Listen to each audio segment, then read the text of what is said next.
Hello friends, welcome again to this series of tutorials on AWS.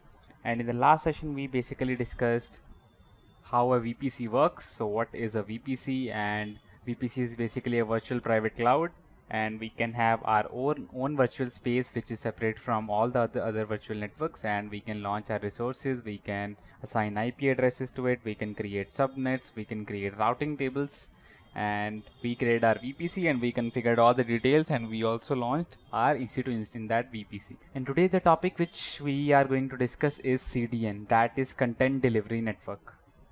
So let's say if you have some static content or a static website and you want to access it. So if you remember that we have already discussed an example on how to host a static website in S3, and if you have not watched that, then I would recommend you to go and see that tutorial, because we will be doing something like that in this session also. So let me explain a bit if you don't know that. So first of all, let's say if you have a static website which contains your HTML pages, your images, or your CSS and all. So if you have a static website, you can simply host it using S3, and this is pretty cheap. You will not have to install your servers, install your application. You can simply configure your S3 bucket as a website, and also you can give it your own website URL. We have a tutorial on that also. We can do it by AWS service which is called as Route 53, Amazon Route 53, and this service is present here under network and content delivery. You will be able to see Route 53. Okay, so now let's say if you have a static website and it is hosted in some region. So let's say in our case it's hosted in US East 1, that is North Virginia. So suppose we have hosted a website in US East 1A. So our website is currently hosted in this region using S3 bucket. Now let's suppose if some users from India, let's say, accesses this website. If that user wants to access this website, then there will be some latency, because the request will go all the way to United States to this region, then it will be serving the content. So there is some latency in that.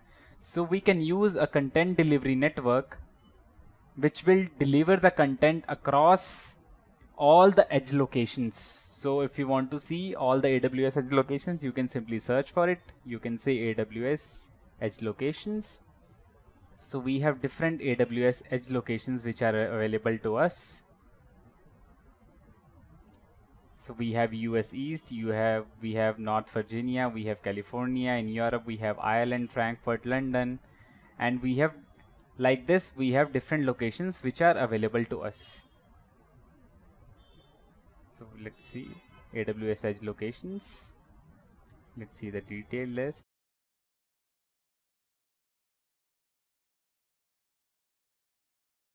So we have different edge locations which are configured in America, then Europe, Middle East, Africa, and Asia Pacific. So different edge locations are there where Amazon has hosted their servers. So what it will do, basically, whatever the static content of your website is present, it will cache that static content onto all those edge locations. Let's say if you are accessing the website from Mumbai in India, which happens to be one of the edge locations, and you have hosted your website in US East 1A region, but you are accessing your website from India in Mumbai, then what CDN will do is it will cache the content to this edge location, and whenever you will be accessing the website from India, let's say, and then your request will go to Mumbai. So you will be accessing the website which will be from a location which will be closest to your current location. So with this, latency will be less, and you will be able to pull up the request, or the website will be pulled up easily. So all the resources will be fetched with very low latency. So you won't have to make requests directly to US to access that website. So we can simply use content delivery network which will distribute the content of our web. So it will basically cache the content of our website to different edge locations. Okay. And for this we use a service which is called as CloudFront, and this service is basically present under network and content delivery. So if you'll see in your services console, network and content delivery is there, and under this you can find CloudFront. So we'll be using this service. So before that, let me go ahead and create a S3 bucket, and we'll need some website or some content which we want to distribute. So we'll say create bucket. We can give bucket as my S3 bucket, my S3 website will say, or I'll just give a unique my CBA 1234, and region right now will be just launching it in, let's say, Asia Pacific, Mumbai. So let's say create. So it says that specified bucket is not valid. Bucket name is my CBA 1234, region is this. Let's edit it once. Okay, I'm sorry.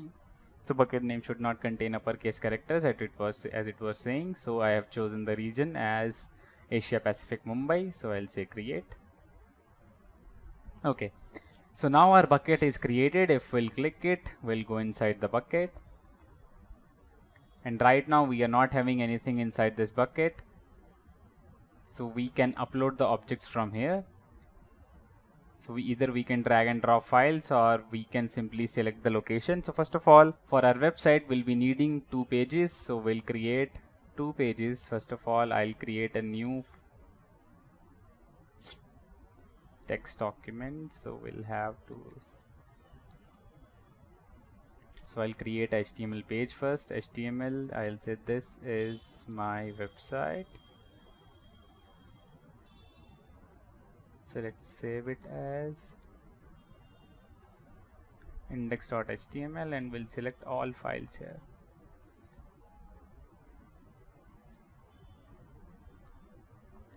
Okay.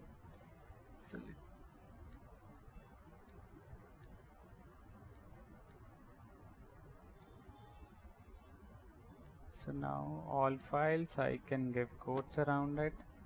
Okay. So now you can see my index file is created, and now similarly we'll create an error page. So I'll say this is error page. So now we have 2 pages. First is index page and error page. Index page is like home page, so whenever you will access the website, your home page will show up.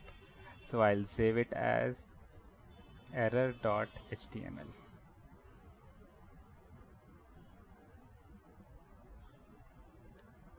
All files, save.